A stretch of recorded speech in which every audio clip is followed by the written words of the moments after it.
Hello, Shalom. This is Kathia. I haven't recorded on here in years. It's been about 2 years, I think. If you're an old subscriber of mine, what up? If you're a new subscriber of mine, Shalom. All praises to the Most High Yah. I'm on here because I wanted to make a video just encouraging some of my brothers and sisters um, who are on this righteous path to stay encouraged. And how I'll be doing so is by reading a chapter and then kind of briefly discussing, how it has helped me. Okay, so it is Psalm 1, so follow along if you want to. Get your Bibles, get your Bibles. I'll be reading from the King James Version. Okay, and this is Psalm chapter 1. Blessed is the man that walketh not in the counsel of the ungodly, nor standeth in the ways of sinners. Standeth in the way of sinners, nor sitteth in the seat of the scornful. But his delight is in the law of the Lord, and in his law doth he meditate day and night. And he shall be like a tree planted by the rivers of water, that bringeth forth his fruit in his season. His leaf also shall not wither, and whatsoever he doeth shall prosper. The ungodly are not so, but are like chaff, which the wind driveth away. Therefore the ungodly shall not stand in the judgment, nor sinners in the congregation of the righteous. For the Lord knoweth the way of the righteous, but the way of the ungodly shall perish.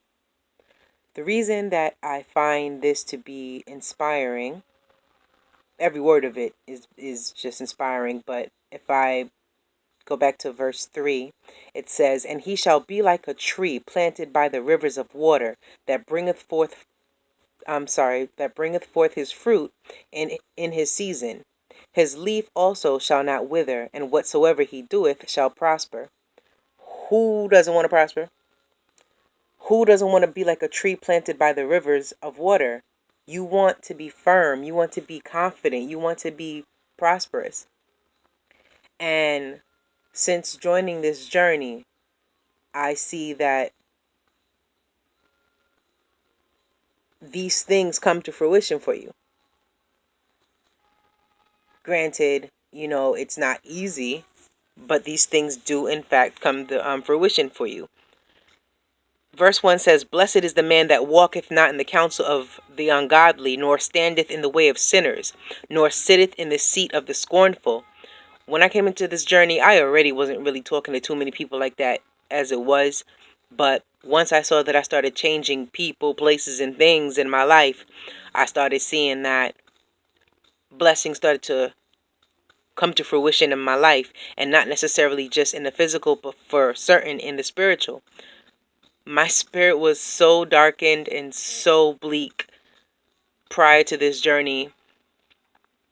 We could save that for another video, but my point is, once I came into this journey and started trying to keep the commandments and trying to read his word daily and trying to please Yah and making my decisions be for the pleasure of Yah and not for the pleasure of myself, that's when I started becoming blessed in certain areas. That's when certain walls started coming down. That's when certain strongholds were being removed from my life. All praises to the Most High. As I said before, who doesn't want to be like a tree by the river?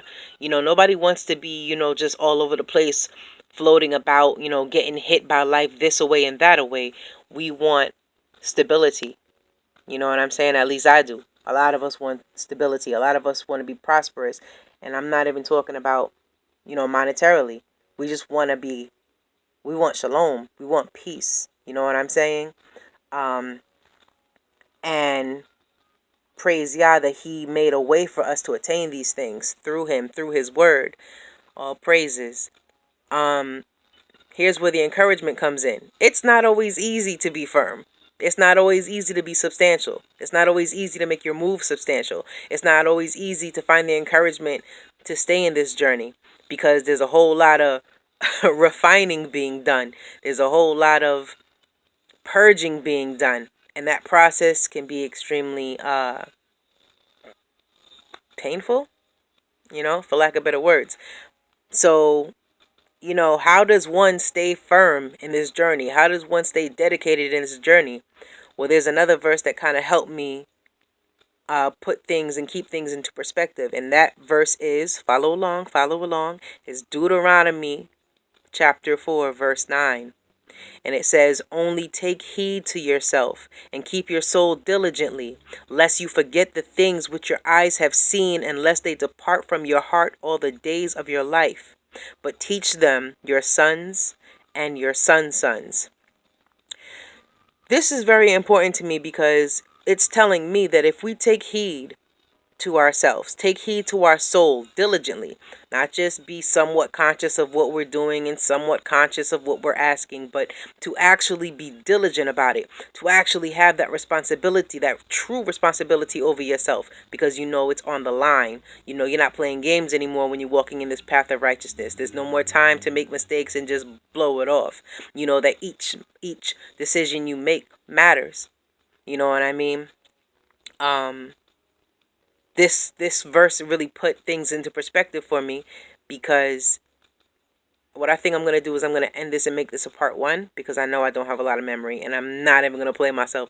So this is part 1. Shalom.